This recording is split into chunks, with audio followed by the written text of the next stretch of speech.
कथितो वंशविस्तार भवतः सोमसूर्ये रागाञ्च भयवंशानां चरितं प्रमादभूतं यदुश्च धर्मशीलस्य मुनितरं तत्र सेनावतीर्णस्य विष्णुवीर्यानि संसनः। हे गुरुदेव, আপনি সূর্য বংশের কথা এবং চন্দ্র বংশের কথা সবিস্তারে বর্ণনা করেছেন। সূর্য বংশের ভগবানদের ভক্তদের গণের কথাও আপনি বিশদভাবে শুনিয়েছেন। চন্দ্র বংশের রাজন্য গণের কথাও আমাকে স্মরণ করিয়েছেন।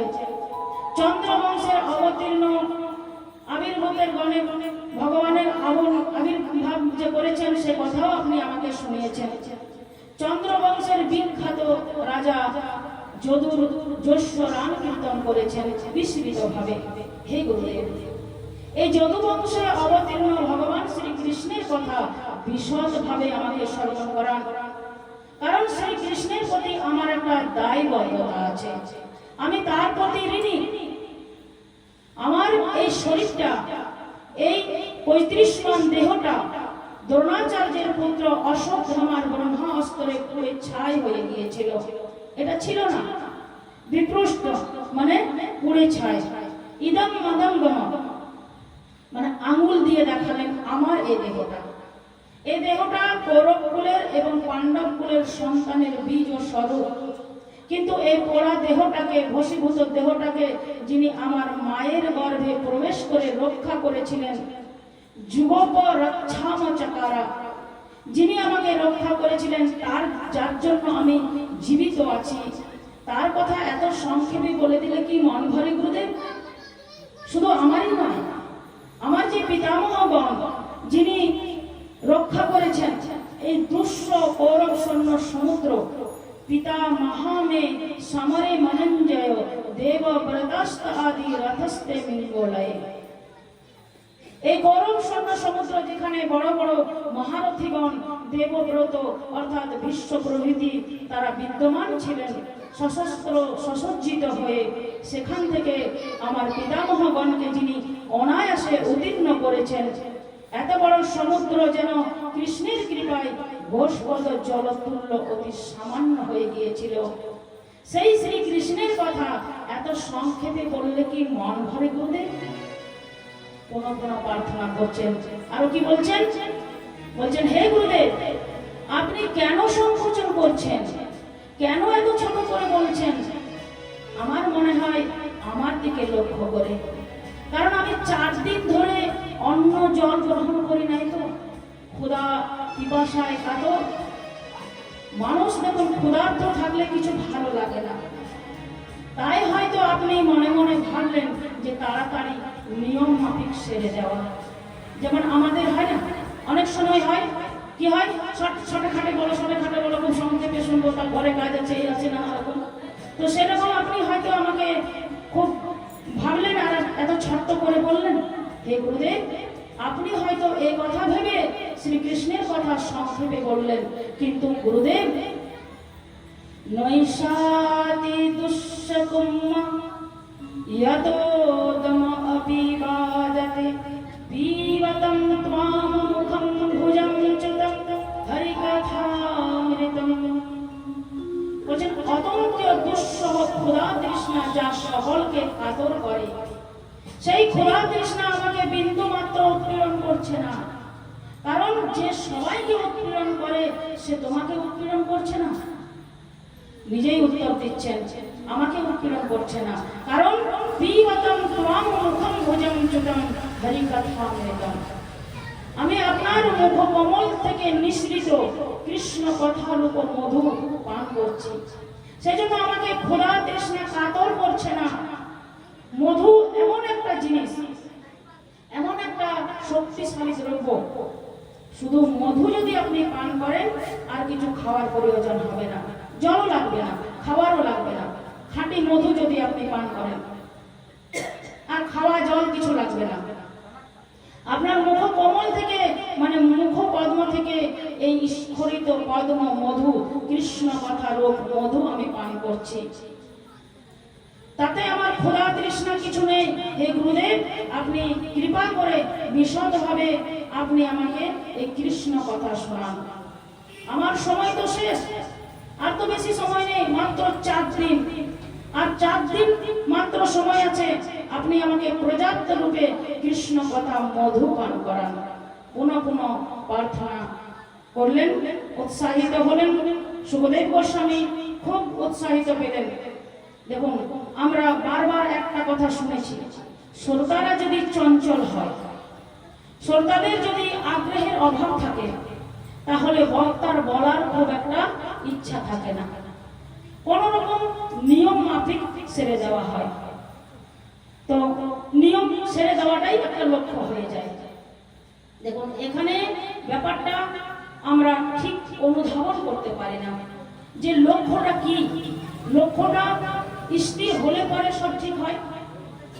তো কোন কোন প্রকাশিত হয়ে সুখদেব গোস্বামী বললেন যে, হে পরীক্ষিত, সম্যক ব্যবসিতং বুদ্ধিঃ স্তবরাজ ঋষি সত্তমং বাসুদেব কথায়ন্তে যজ্জাতা নৈষ্ঠকীরিতি। হে পরীক্ষিত, তোমার বুদ্ধিটা সম্পূর্ণরূপে মঞ্চে স্থির হয়েছে, স্থির লক্ষ্য, আর তুমি রাজা হলো ঋষি। তুমি সৎ শুধু নও, সৎতম। এতগুলি বিশ্লেষণ প্রয়োগ করলেন। বলেন তুমি রাজা হলো ঋষি, অর্থাৎ রাজার জীবন চরিত্র একরকম, আর ঠিক বিপরীত জীবন চরিত্র হচ্ছে ঋষির। ঋষির জীবনযাপন হচ্ছেন কঠোর তপস্যা, মন্ত্র জপ, বিষয় তৃষ্ণা ঋষির চরিত্র। আর রাজার বিষয় ভোগ, বিষয় আসক্ত। দেখুন, পরীক্ষিত রাজা, কিন্তু সুখদেব মহামুনি বললেন যে তুমি রাজা হলো ঋষি। তোমাকে শুধু সৎ বললে কম বলা হবে, তুমি সতেরও সৎ, সৎতম। দেখুন, কোনো কিছু ডিগ্রি বা মাত্রা নির্ধারণ করতে হলে সৎ, সত্তর, সত্তম, মানে সতের অপরের প্রাপ্ত সৎ। সৎ, সতের অপরে আর কিছু সৎ হতে পারে না। তো মহামুনি সুখদেব গোস্বামী পরীক্ষিতকে এতগুলোর দ্বারা বিমর্ষিত করলেন। কেন, সেটাও নিজেই উত্তর দিচ্ছেন। বলছেন, বাসুদেব কথায়ন্তে যজ্জাতা নৈষ্ঠকীরতি। ভগবান বাসুদেবের কথায় তোমার নৈষ্ঠকীরতি উৎপন্ন হয়েছে, তাই বললাম। ভাগবতের কথার তাৎপর্য বুঝুন। সৎ কাকে বলে, সৎতম কাকে বলে? আমরা সাধারণত জানি, যিনি সবসময় ভক্তভাবে জীবনযাপন করেন, সত্য কথা বলেন, আর অন্যের দুঃখে দুঃখী হন, অন্যকে দান ধ্যান করেন, অন্যের দুঃখে সাহায্য করেন, তাকে আমরা সৎ বলে অভিহিত করি। আপাতত দৃষ্টি ঝগড়া ঝামেলা করে না, তাকে সৎ বলা হয়।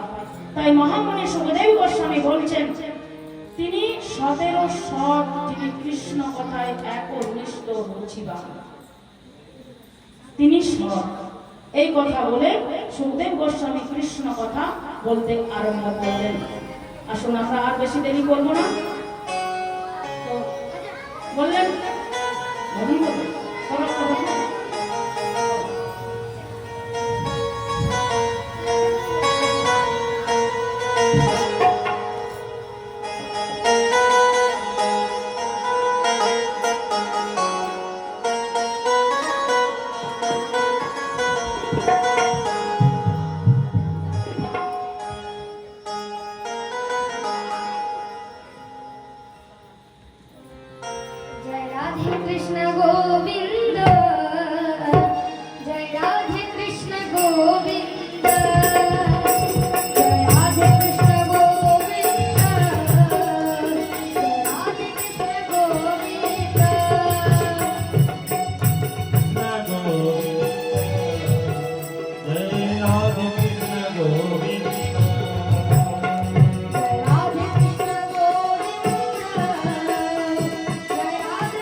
Radhe Krishna Govinda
সামনে এসে সামনে এসে।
গাভী রূপ ধারণ করে ব্রহ্মার কাছে গেলেন।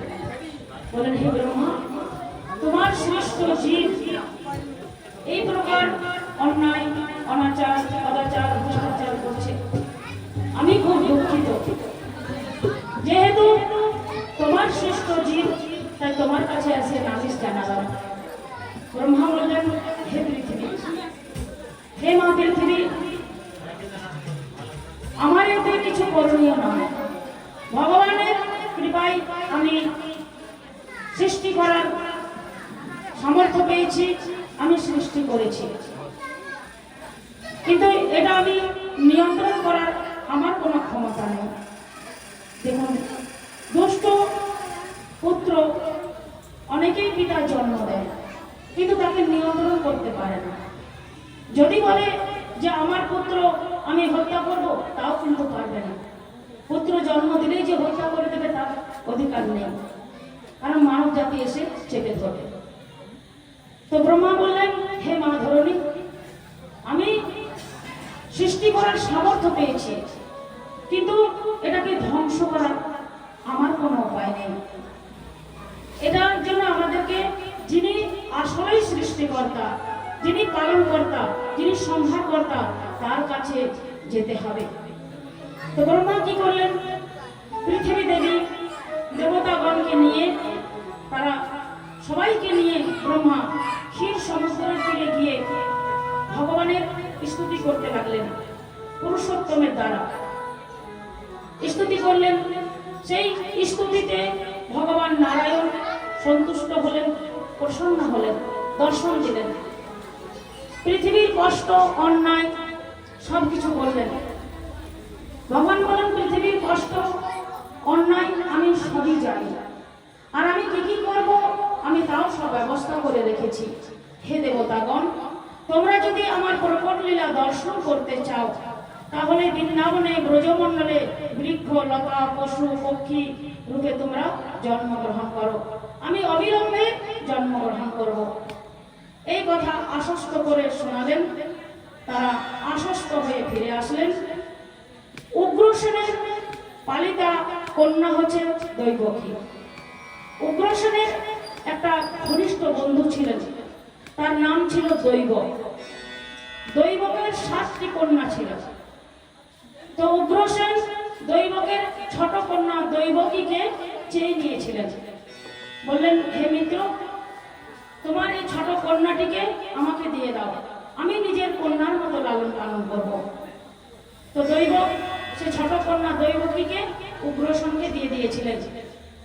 আর উগ্রসেনের যেহেতু কন্যা রূপে লালন পালন করছিলেন খুবই আদর যত্নে, তো রাজা কংস, যুবরাজ কংস তাকে খুব ভালোবাসতেন, খুব আদর যত্ন করতেন। তো এইভাবে আস্তে আস্তে যখন দৈবকী বড় হলো, বিবাহযোগ্য হলেন, তখন একদিন উগ্রসেন চিন্তা করলেন যে দৈবকীরা তো 7 বোন, তো 6 বোনের যার সঙ্গে বিবাহ হয়েছে, দৈবকীকেও তার সঙ্গে বিবাহ দেব। তাহলে কি হবে না, ভালো থাকবে, সব বোনেরা একসঙ্গে থাকবে, ভালো থাকবে। তো 6 বোনের বিবাহ হয়েছিল বসুদেবের সঙ্গে। বসুদেবের কিন্তু 13 জন পত্নী, তার মধ্যে 7 জন এই দৈবকীরা। তো খুব অনুষ্ঠান আড়ম্বরী করে বিবাহ দিলেন। বিবাহের আয়োজন করা হলো, সম্বন্ধ হলো, বিশাল আড়ম্বরী আয়োজন করে বিবাহ সম্পন্ন হলো। কন্যার বিদায়ের সময় যুবরাজ কংস নিজে রথ চালিয়ে নিয়ে বোনকে শ্বশুর বাড়িতে পৌঁছাবে। বড় দাদা আর তার আদরের বোন, খুবই আদরের। তো নিয়ে যখন পৌঁছাচ্ছেন, চলতে চলতে কিছু দূর যাওয়ার পরে আকাশবাণী হল। আকাশবাণীতে বলছেন, অষ্টমাম অশ্মগর্ভ হন্তায়াম বহসে মুড়ো। হে মুড়ো বংশ, যাকে এত আনন্দ করে নিয়ে যাচ্ছ, তার 8ম গর্ভের সন্তান তোমাকে বধ করবে।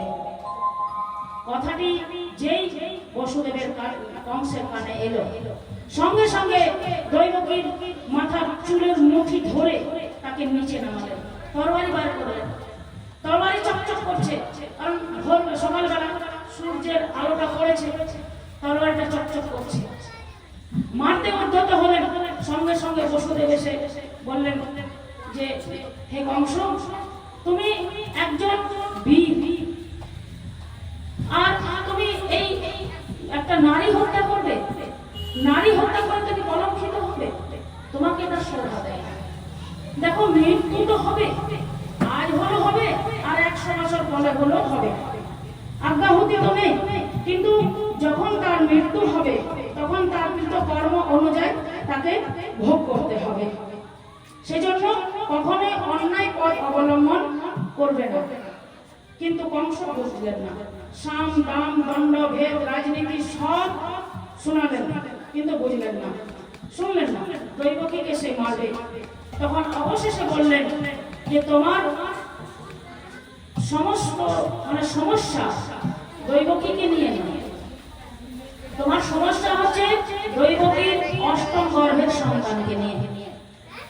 তো আমি তোমাকে কথা দিচ্ছি, দৈবকীর গর্ভের সন্তান জন্মাবার সঙ্গে সঙ্গে আমি তোমার হাতে দিয়ে দেব।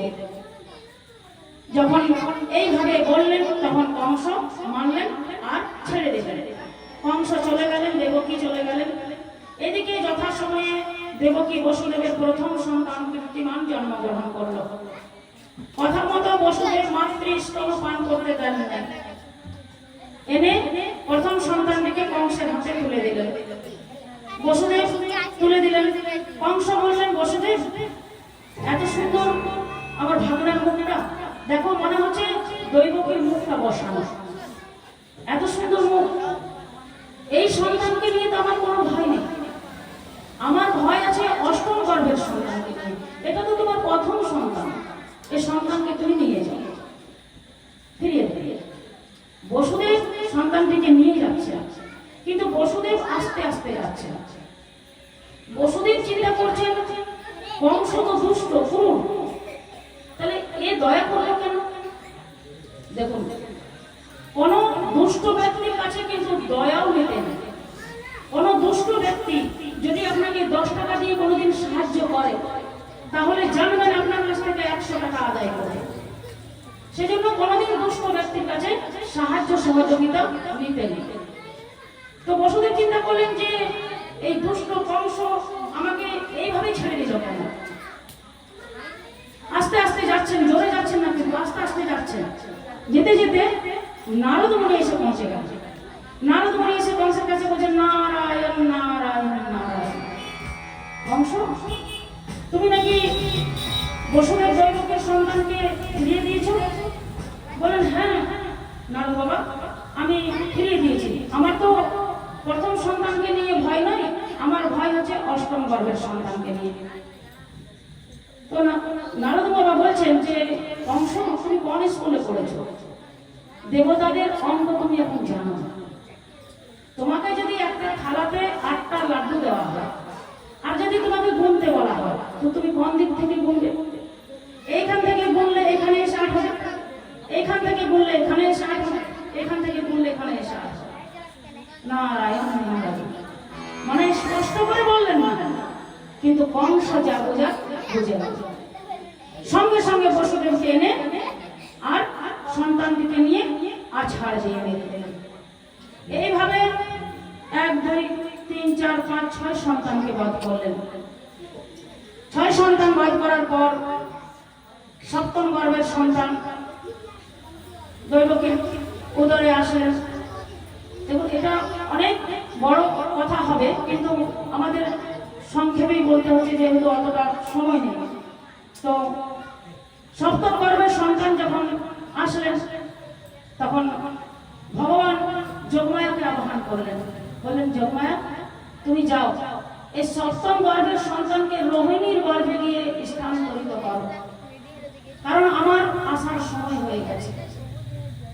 আমি দৈবকীর অষ্টম গর্ভরূপে আসার আমার সময় হয়ে গেছে, আর তুমি আমার বোন হয়ে আসবে। তুমি যাও, এই সপ্তম গর্ভের সন্তানকে দৈবকীর রোহিণীর গর্ভে স্থানান্তরিত করো। দেখুন, কোথায় দৈবকী আর কোথায় রোহিণী, সেখান থেকে সেখানে চলে গেল। এবারে অষ্টম গর্ভের সন্তান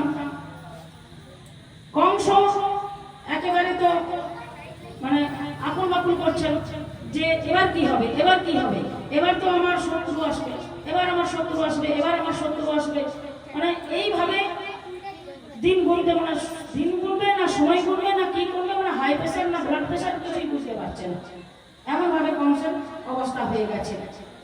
এইভাবে কংস যখন উত্তেজিত হচ্ছে, একদিন বসুদেব বলছেন দৈবকীকে, দৈবকী আমার মনে হলো কি যে আমার শরীরে একটা জ্যোতি আমার শরীরে এলো আর আমার শরীর থেকে তোমার শরীরে চলে গেল, তো মনে হয় প্রভুর আসার সময় হয়ে গেছে।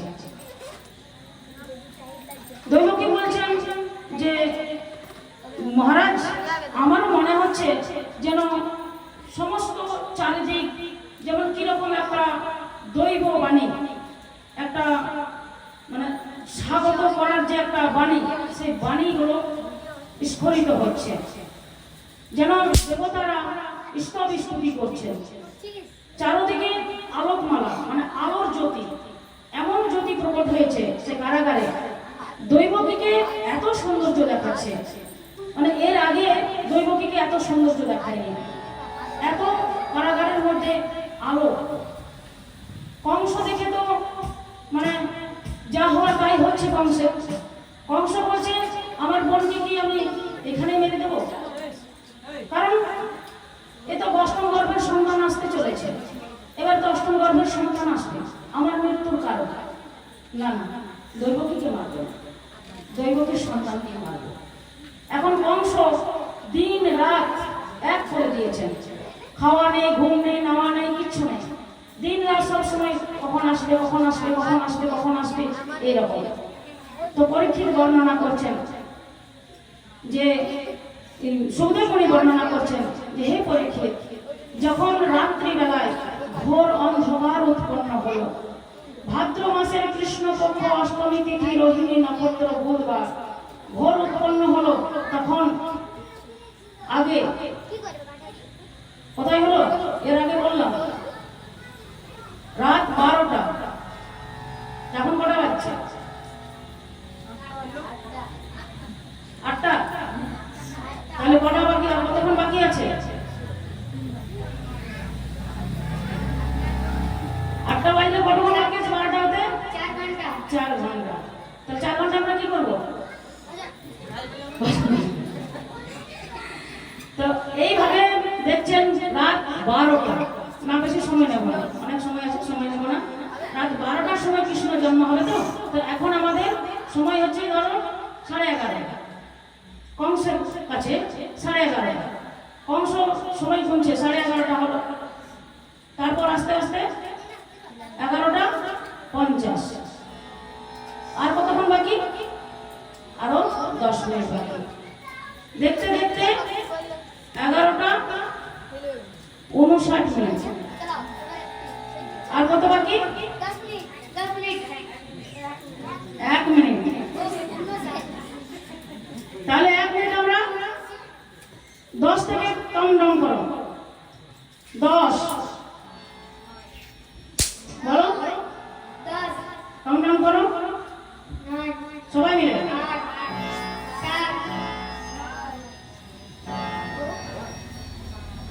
6, 5, 4, 3, 2 আর 1, এত বড় বলে আর 0। বৃন্দাবন বিহারী কৃষ্ণচন্দ্র লাল কি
शरणागतं कृष्णा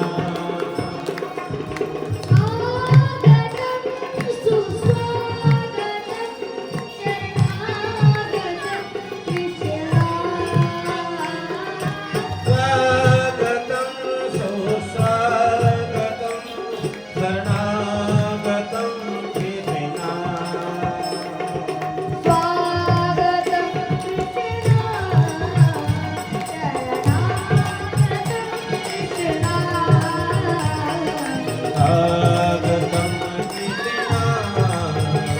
सुस्वागतं कृष्णा कृष्णा कृष्णा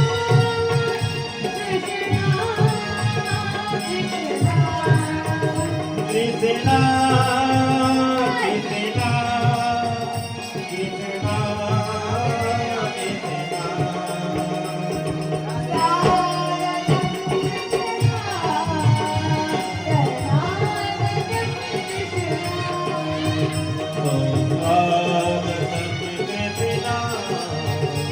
स्वागतं स्वागतं कृष्णा स्वागतं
कृष्णा स्वागतं कृष्णा स्वागतं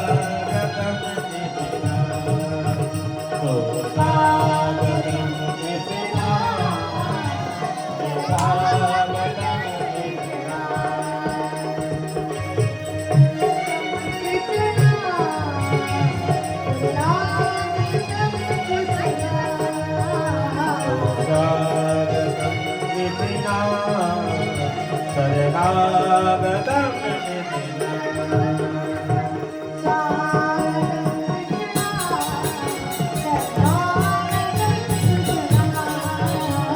स्वागतं कृष्णा शरणागतं कृष्णा स्वागतं कृष्णा शरणागतं कृष्णा स्वागतं कृष्णा शरणागतं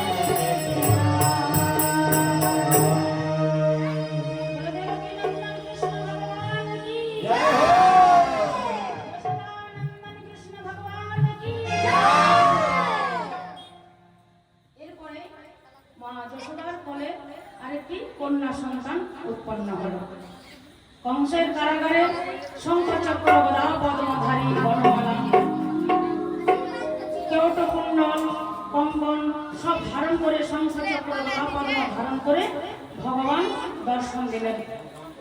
দেবকী ভয়ে ভীত হচ্ছেন, প্রার্থনা করলেন, উপসার্ধম বিশ্ব আত্মানাম অলৌকিকম রূপম। হে বিশ্ব আত্মন, তোমার এই অলৌকিক রূপ দেখে আমি ভয় পাচ্ছি, তুমি উপসংহার করো, না হলে আমি তোমাকে পুত্র রূপে ভালোবাসতে পারবো না, আদর যত্ন করতে পারবো না। ভগবান তখন বললেন, এটা তো বাম দর্শিতম রূপ প্রাগ জন্ম স্মরণায় নয়। এই যে রূপটি আমি তোমাদেরকে দেখালাম পূর্ব জন্মের কথা মনে করে দেওয়ার জন্য। আমি মনে না করে দিলে তোমরা আমাকে বুঝতে পারতে না, তাই তোমাকে মনে করে দিলাম। এখন তোমাদের আদেশ মতো, তোমাদের ইচ্ছা মতো আমি দ্বিভুজ রূপ ধারণ করছি। তোমরা যদি কংস থেকে ভয় পাও, আমাকে গোকুলে রেখে এসো। রাত্রির মধ্যেই পিতা বসুদেব একটা ঝুড়িতে সাজালেন। সেখান থেকে বার হবেন কি করে মনে চিন্তা করছেন। পিতার বন্ধন খুলে গেল, দ্বার খুলে গেল, দ্বার প্রহরীরা সব ঘুমিয়ে পড়ল। আর সেখান থেকে বসুদেব ঝুড়িটি করে সন্তানটিকে নিয়ে বেরিয়ে যাচ্ছেন। দেখছেন বৃষ্টি হচ্ছে, তখন শেষ না বিস্তার ফনা করে প্রভুকে রক্ষা করে করে চলতে লাগলেন। পিতা বসুদেব সন্তানকে নিয়ে যখন যমুনাতে গেলেন, দেখছেন যমুনা ভরা, পার হবে কি করে? তখন একটি যোগমায়া একজন শিয়াল রূপ ধারণ করে যমুনা পার হয়ে গেলেন। সেই শিয়ালকে লক্ষ্য করে পিতা বসুদেব যমুনা পার হয়ে যাচ্ছেন। যমুনা দেবী দেখছেন যে প্রভু আমার বুকের ওপরে এসে এইভাবে পার হয়ে যাবেন, আমি প্রভুর চরণ দর্শন পাবো না। যমুনার জল বাড়তে লাগলো, বাড়তে বাড়তে বাড়তে বাড়তে বসুদেবের গলা পর্যন্ত, একেবারে দাড়ি পর্যন্ত চলে এলো। প্রভু বলছেন, যমুনা তোমার একটু লজ্জা করছে না? ইনি তোমার শ্বশুর হয়, আর তুমি তার দাড়ি পর্যন্ত উঠে গেলে। বলছেন, প্রভু কি করবো বলো? তুমি দর্শন না দিলে দাড়ি তো দাড়ি, আমি পিতার মস্তকে উঠে যাবো। তুমি কৃপা করে দর্শন দিয়ে দাও, তাহলে তো আমার পিতার দাড়ির ওপরে ওঠারও দরকার নেই, আর মস্তকে ওঠার দরকার নেই। তখন ভগবান কি করলেন? চরণটা নামিয়ে দিলেন। আর যে চরণটা নামিয়ে দিলেন, যমুনার চরণ দর্শন করে যমুনার জল নেমে গেল। আর পিতা বসুদেব নিয়ে গিয়ে গোকুলে যশোদার ওখানে রেখে দিলেন। আর যশোদার কাছ থেকে যে কন্যা সন্তানটিকে নিয়ে তিনি চলে এলেন কংসের কারাগারে। তো কংসের কারাগারে যে এলেন, এখন কন্যার শব্দ শুনতে পেলেন কংস ছুটে আসলেন, এসে পরে কন্যাটিকে ছিনিয়ে নিচ্ছেন। দেবকী বলছেন, দাদা এটা আমার শেষ সন্তান, আর আমার সন্তান হবে না, দাদা একে তুমি ছেড়ে দাও। এই কন্যা সন্তান, এই সন্তানটি বড় হলে আমি তোমার ছেলের সাথে বিবাহ দিয়ে দেবো, তোমার বৌমা করে তোমার বাড়িতে পাঠিয়ে দেবো, তুমি একে ছেড়ে দাও। কিন্তু কংস শুনলেন না। এইভাবে অনুনয় বিনয় করলেন। দৈবকী বসুদেবকে অনুনয় বিনয় করলেন, কিন্তু ছাড়লেন না। কংস নিয়ে যেই মারতে যাবেন, হাত থেকে ফসকে গেলেন। আর আকাশে সায় অষ্টভুজা মূর্তি ধারণ করে দিলেন। বলেন, কংস তুমি কেন আমাকে হিংসা করছো? তোমাকে যে বধ করবে সে তো জন্ম হয়ে গেছে, তুমি আমার সঙ্গে হিংসা করছো কেন? এইভাবে বলে তিনি আকাশে মিলিয়ে গেলেন। কংস দেবকী বসুদেবকে ছেড়ে দিলেন। দেবকী বসুদেবকে কংস ছেড়ে দিলেন, ক্ষমা করে দিলেন। দেবকী বসুদেবও ক্ষমা করে দিলেন।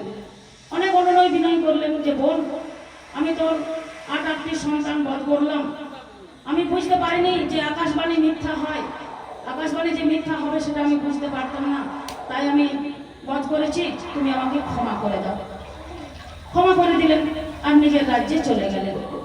এদিকে গোকুলে ভোরবেলায় সুনন্দা, নন্দ মহারাজের বোন, প্রসূতিতে গিয়ে দেখলেন বালগোপাল খেলা করছেন। বালগোপাল শ্রীকৃষ্ণ খেলা করছেন। আর এসে নন্দ মহারাজকে খবরটি দিলেন। বললেন, নন্দ মহারাজকে যে খবরটা দিলেন, বললেন, মহারাজ লালা ভয় হয়। যেই নন্দ মহারাজ খবরটি পেলেন, সুনন্দাকে একটি মহামূল্যবান হার দিলেন। সুখদেব মুনি বর্ণনা করছেন, নন্দস্ত্বম মজে উৎপন্নে জাত আহ্লাদ মহামনা আহুই বিপ্রাণ বেদ জ্ঞান সন্তঃ সুচিরলঙ্কৃতম। নন্দ মহারাজ খুব আনন্দ পুত্রের সংবাদ পেয়ে। এদিকে চারদিকে অনুষ্ঠান করে দিলেন, আত্মীয় কুটুম্ব ব্রাহ্মণ সবাইকে। এদিকে ব্রাহ্মণরা স্বস্তি বাচন করতে করতে আসছেন। আত্মীয় কুটুম্ব সব দই হলুদ মিশিয়ে নিয়ে আসছেন। बधाई हो नंद महाराज, बधाई हो, आपको लाला भयो है, बधाई हो। এইভাবে আনন্দ গান করতে লাগলেন। নন্দকে আনন্দ भयो।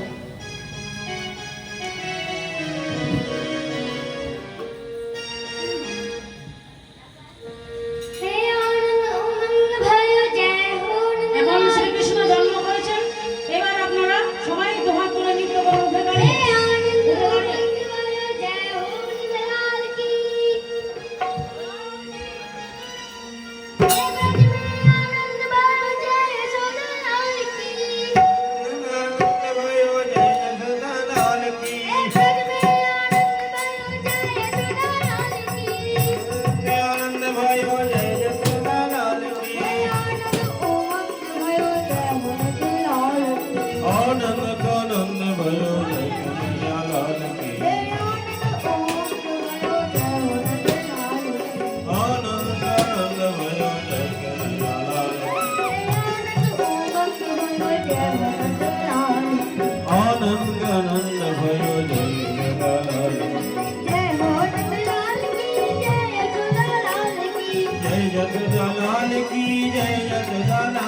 हाथी घोड़ा पालकी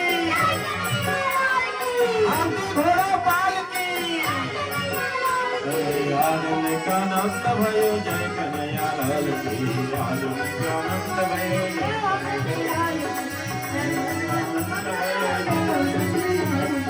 हाथी घोड़ा पालकी जय कन्हैया लाल की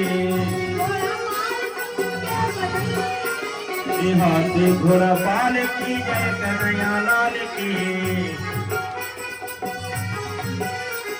आनंद का आनंद भयो आनंद का आनंद भयो जय कन्हैया लाल की हाथी घोड़ा पालकी जय कन्हैया लाल की आनंद का आनंद भयो जय कन्हैया लाल की आनंद का आनंद भयो जय कन्हैया लाल हाथी घोड़ा पालकी जय कन्हैया लाल की हाथी घोड़ा पालकी जय कन्हैया लाल की आनंद का आनंद भयो जय कन्हैया लाल की हाथी घोड़ा पालकी हाथी घोड़ा पालकी जय कन्हैया लाल की हाथी घोड़ा पालकी जय कन्हैया लाल की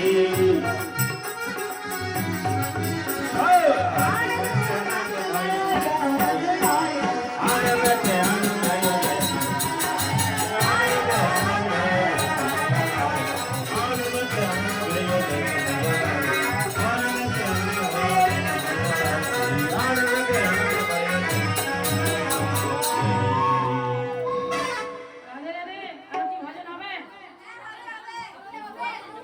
কে কে নৃত্য করবে আগে বলো।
কৃষ্ণ গোবিন্দ জয় জয় রাধে কৃষ্ণ গোবিন্দ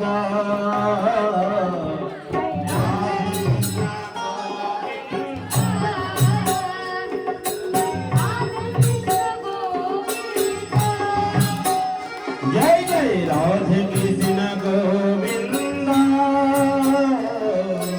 राधे कृष्ण गोविंद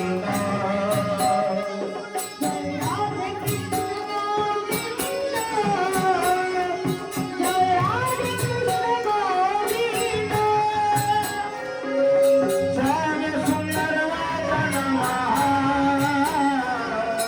वृंदावन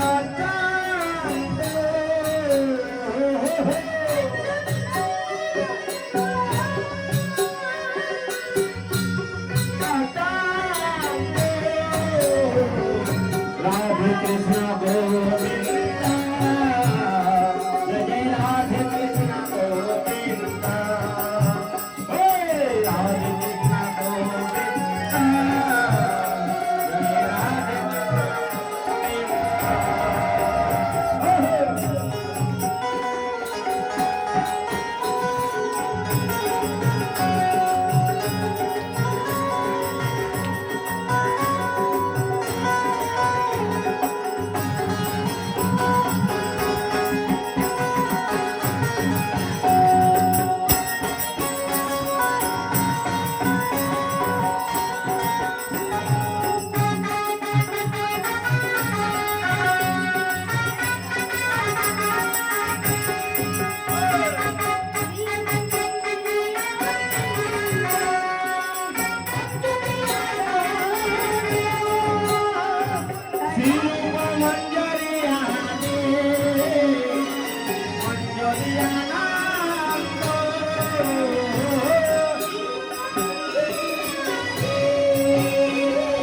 नित्यानंद प्रभु की जय, अद्वैत प्रभु की जय, गदाधर पंडित की जय, श्रीवास पंडित की जय, चारों धाम की जय, चारों संप्रदाय की जय, अल्लाडी ग्राम की जय, अपने अपने गुरु गोविंद की जय, गृह स्वामी की जय, उनके बाल गोपाल की जय, आज जन्माष्टमी तिथि की जय, आज जन्माष्टमी तिथि की जय, जय जय